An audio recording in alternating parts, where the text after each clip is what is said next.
구제 헌금을 하는 것이 하나님의 자녀들이 누리는 특권이라 하는 말씀을 하셨습니다. 헌금 설교를 했는데요. 9장은 여전히 헌금에 대한 말씀을 하고 계십니다. 사도 바울이 고린도 교회의 헌금에 대해서 또 말씀을 하는 것은 고린도 교회 교인들이 빨리 구제 헌금을 해서 예루살렘 교회에 어려움 당하는 성도들을 도와주고자 하는 마음으로만 하신 말씀은 아닙니다. 사도 바울이 헌금에 대해서 말씀을 하고 있지만 실제로는 고린도 교회 교인들을 위하여 그들이 회개의 부흥을 경험하고 교회가 은혜를 회복했으니 이제 예수님과 동행하는 참으로 복 있는 삶을 더 풍성하게 살아가게 하기를 원하여 이 말씀을 하고 있는 겁니다.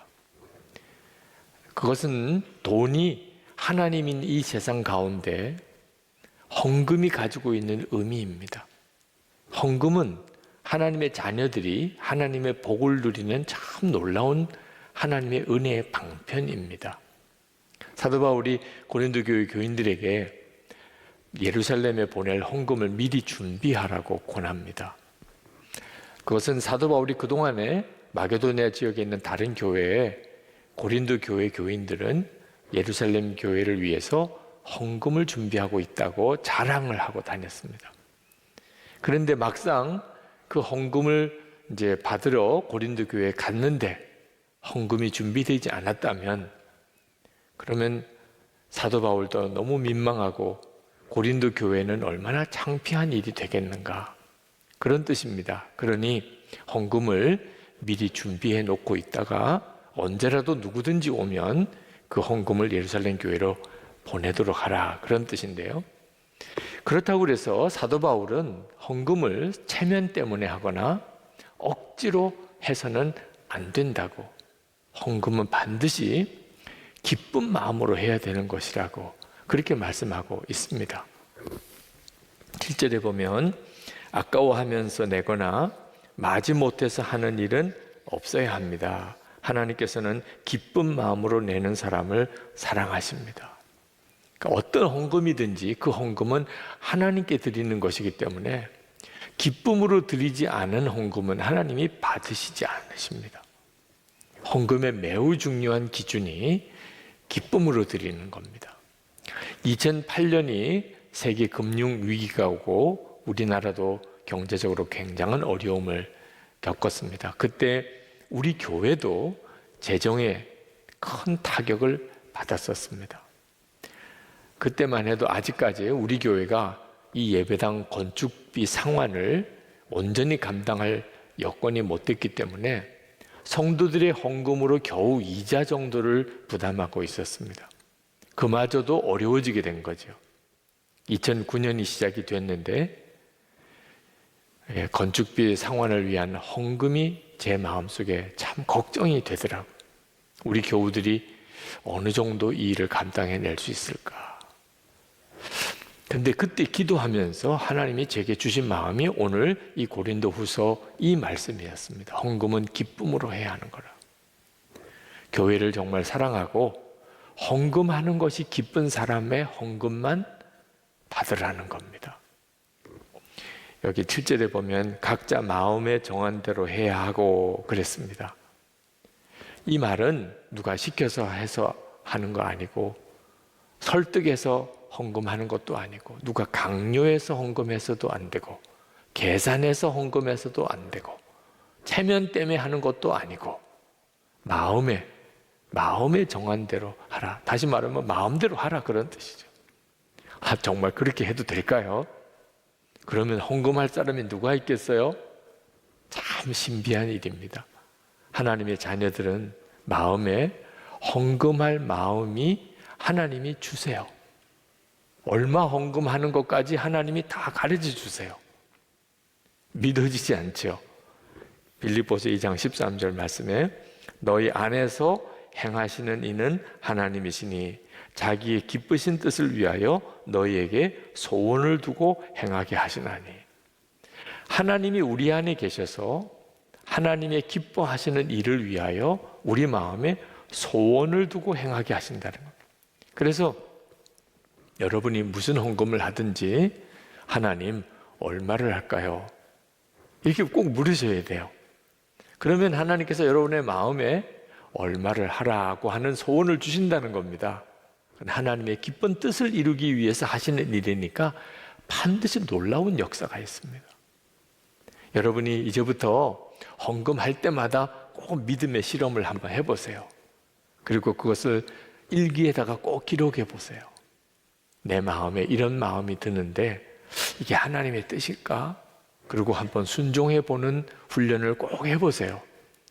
헌금에 대한 간증이 엄청나게 많아지게 됩니다.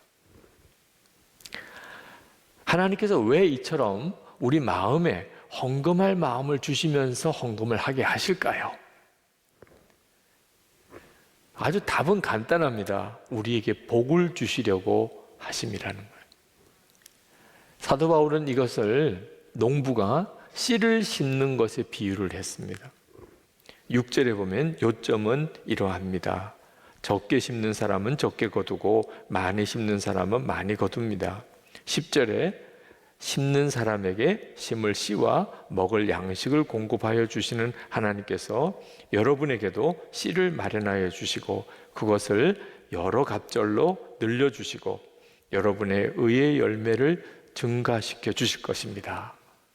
여러분, 헌금에 대한 영적인 원리는요, 심고 하나님이 그것을 거두게 하시는 겁니다.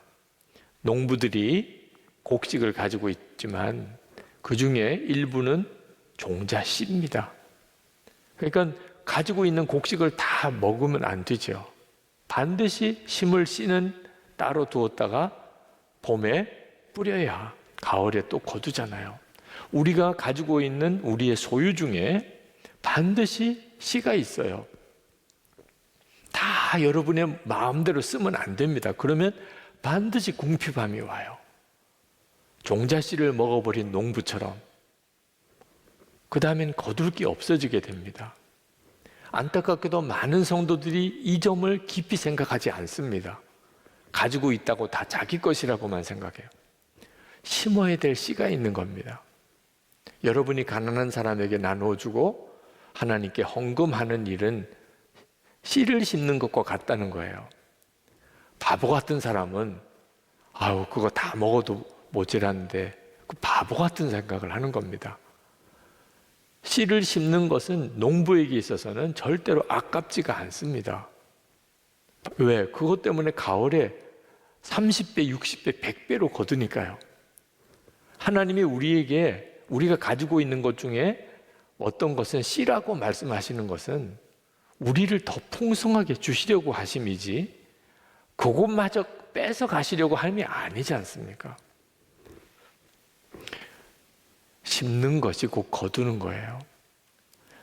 이틀 전에 금요 성령 집회 때 인도의 최수진 선교사님이 여기서 간증과 선교 보고를 하셨습니다. 그분은 제가 부산제일교회 담임 목사로 있을 때 여자 자매 청년이었는데 인도 선교, 네팔 선교를 마음에 품고 파송을 받았어요. 한 여자 자매를 인도로 선교사로 보내는 것은 참 위험하기도 한 일입니다. 그렇지만 본인이 너무 강한 확신을 가지고 있으니 파송할 수밖에 없었습니다. 그가 인도에 가서 인도의 한 청년을 만나서 결혼을 했습니다. 완전히 인도 사람이 된 거죠. 두 아들을 낳고 하나이는 고등학생, 하나이는 중학생이 되었습니다. 인도의 어린이들, 인도의 여성들을 위해서 정말 귀한 사역을 했어요. 벨리쿱이라고 하는 교회도 개척하고 인도 여성들을 위한 선교 센터도 믿음으로 건축을 시작을 했는데 한 8천만 원 정도의 건축비가 모자라서 건축 중단이 되어버리고 말았습니다. 그때 그 큰아들이 고등학교 들어가서 학교에서 무릎을 다쳤는데 아주 크게 다쳤습니다. 한국에 급히 와서 수술을 받아야 될 사정이 되었는데 개척한 그 교회 교인들이 선교사님의 아들이 다쳤다고 수술비에 보태라고 헌금을 가져왔어요.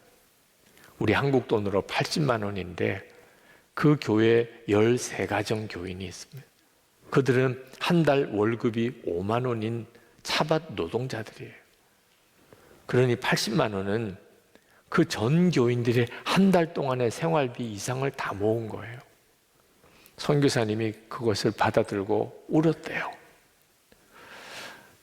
제가 그 이야기를 전해 듣고 설교 시간에 그 선교사님을 간단히 소개를 했습니다. 그런 일이 있었노라고. 우리 교우 중에 한 분이 그 설교를 듣고 마음에 참 감동을 받아서 그 여성센터 건축비 남은 8천만 원을 자기가 헌금하겠다고. 그래서 80만 원 헌금이 8천만 원 헌금이 되어버렸어요. 그 선교사님이 인도로 돌아가서 그 벨리쿡 교회 교인들에게 그 되어진 일을 이야기를 했습니다. 여러분이 주신 80만 원이 이렇게 이런 과정을 거쳐 한 달 만에 우리 여성센터 8천만 원의 남은 건축비가 되어서 왔습니다. 그 교인들이 얼마나 기뻐하며 춤을 추며 놀래며 하나님 아버지를 찬양했다는 거예요. 그 이야기를 지난 금요일에 쭉 간증을 하셨어요. 혹시 여러분 못 들어보신 분은 들어가서 한번 들어보세요. 그 간증이 참 귀하고 아름다웠어요. 헌금은 이런 역사가 있는 거예요. 하나님께서 우리에게 어떤 때는 정말 눈물의 헌금을 받으시는 것 같아도 그게 씨니까 너무 귀한 거예요. 하나님이 씨로 삼으셔서 하나님이 넘치게 주시려고 하심이라는 거예요.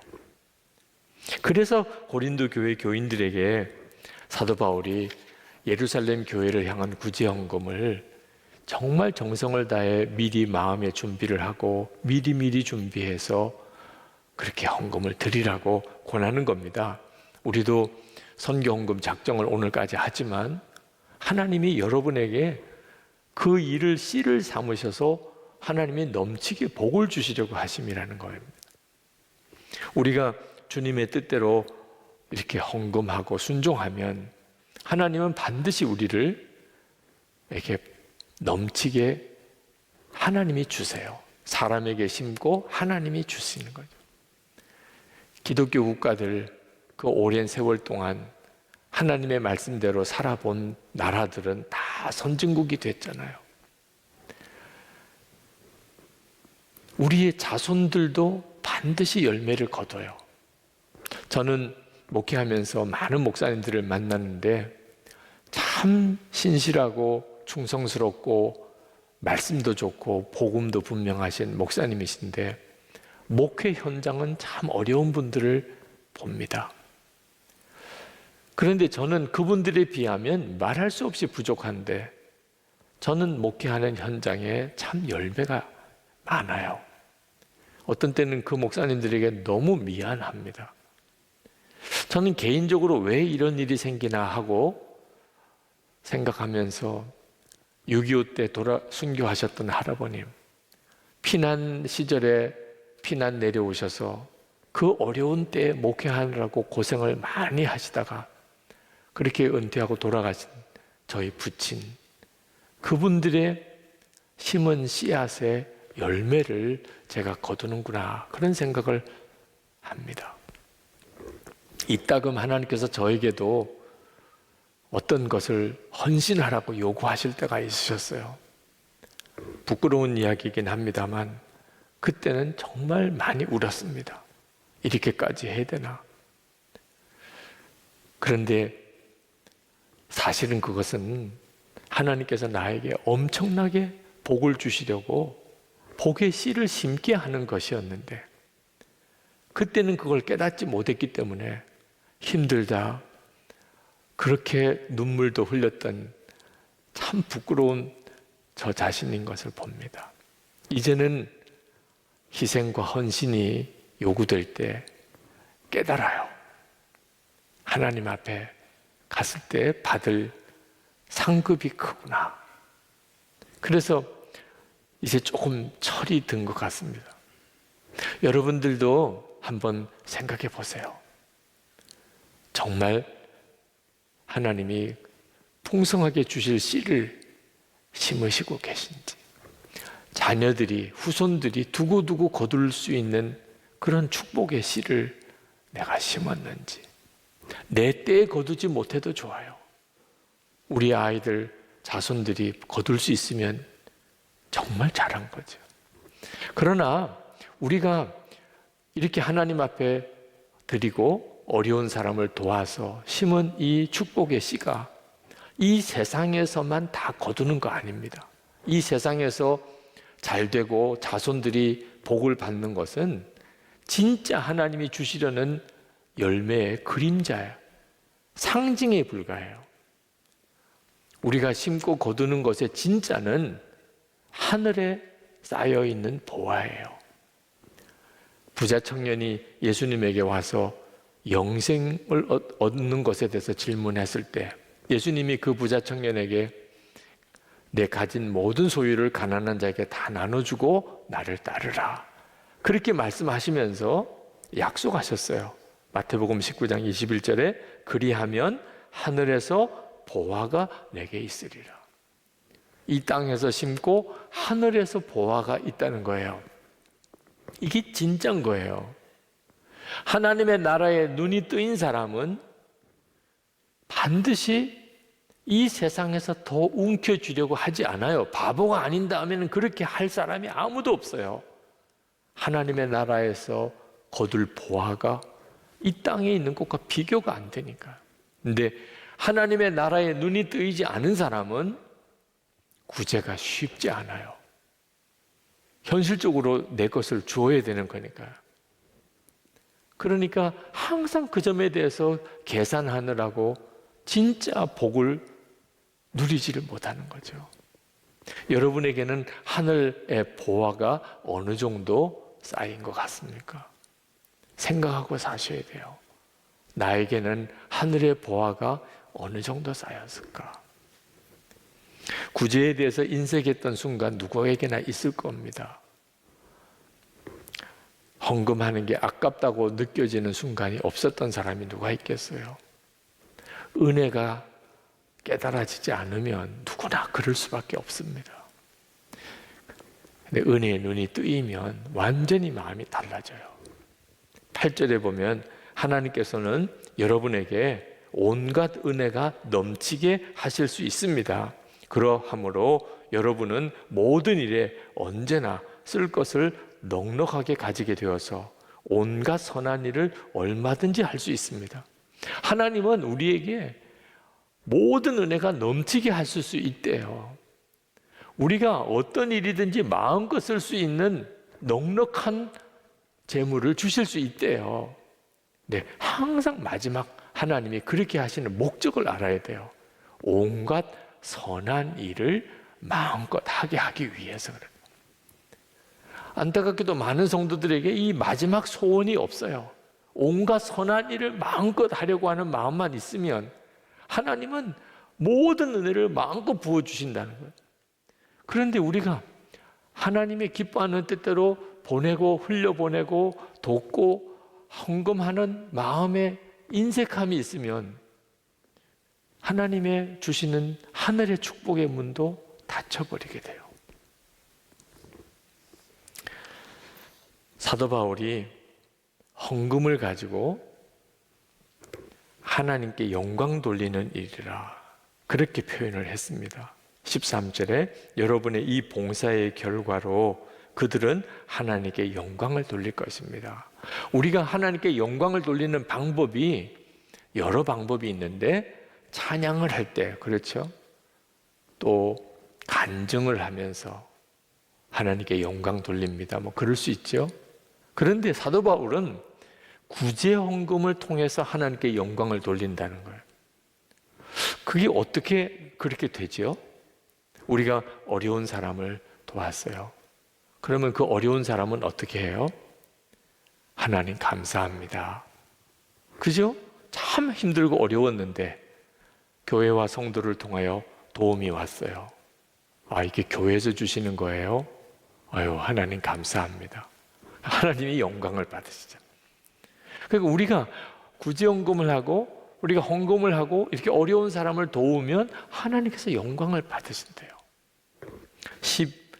12절 말씀을 보십시다. 여러분이 수행하는 이 봉사의 일은 성도들의 궁핍함을 채워줄 뿐만 아니라 많은 사람들로 하여금 하나님께 감사를 넘치게 드리게 할 것입니다. 하나님께서 11조를 바치라고 하셨어요. 하나님께서 돈이 왜 필요하시겠어요? 첫 열매는 하나님 것이라 그랬어요. 하나님이 돼지 새끼나 염소 새끼가 왜 필요하겠어요? 100% 우리들을 위해서 하라는 거예요. 하나님께서 11조 바치라, 감사헌금 드리라 다 그러지만 100% 우리를 위해서 하시는 거예요. 그것을 가지고 어려운 사람을 도우라, 필요한 사람들에게 나눠주라는 거예요.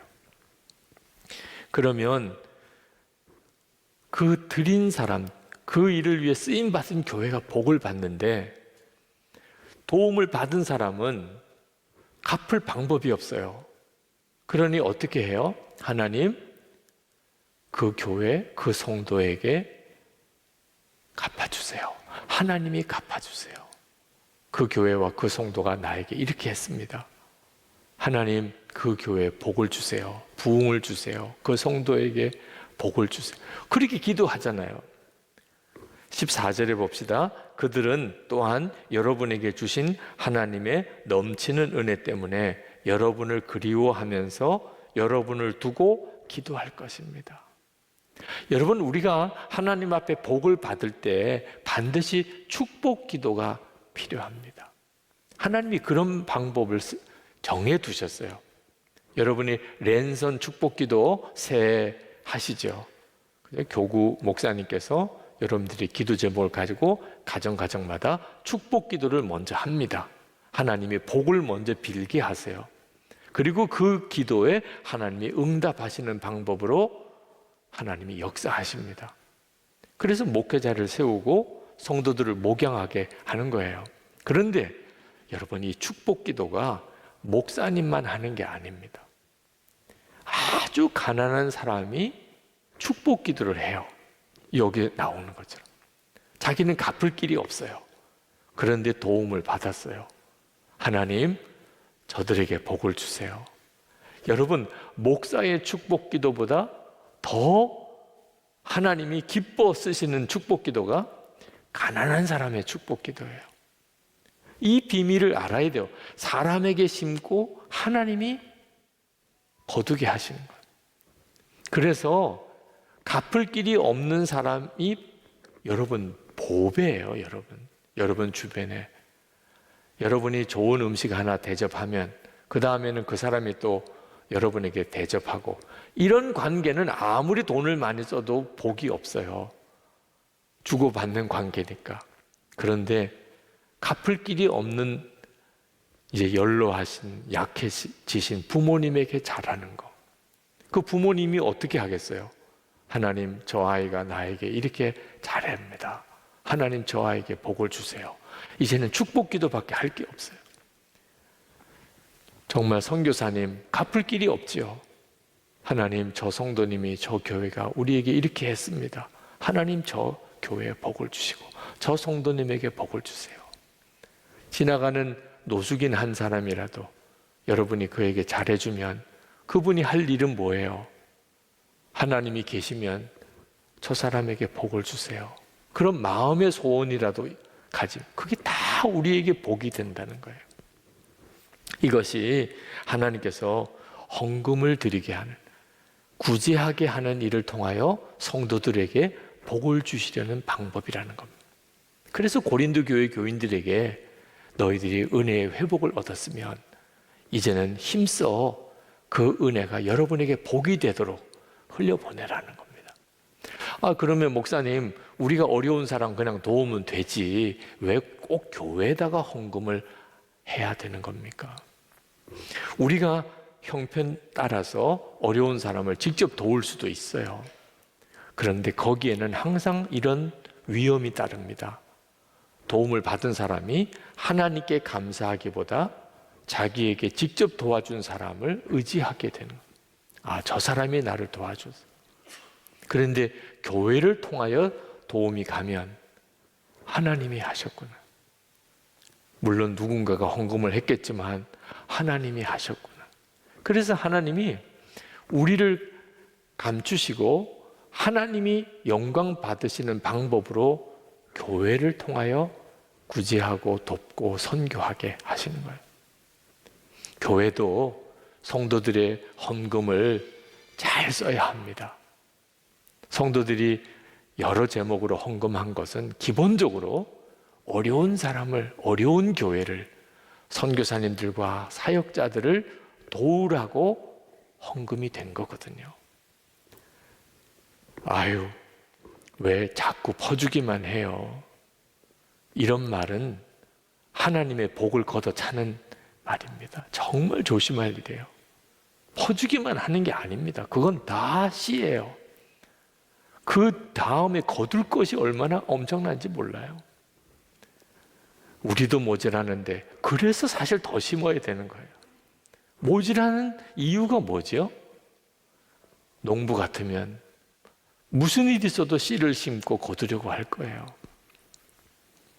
여러분, 우리가 예수 믿고 받은 은혜가 엄청납니다.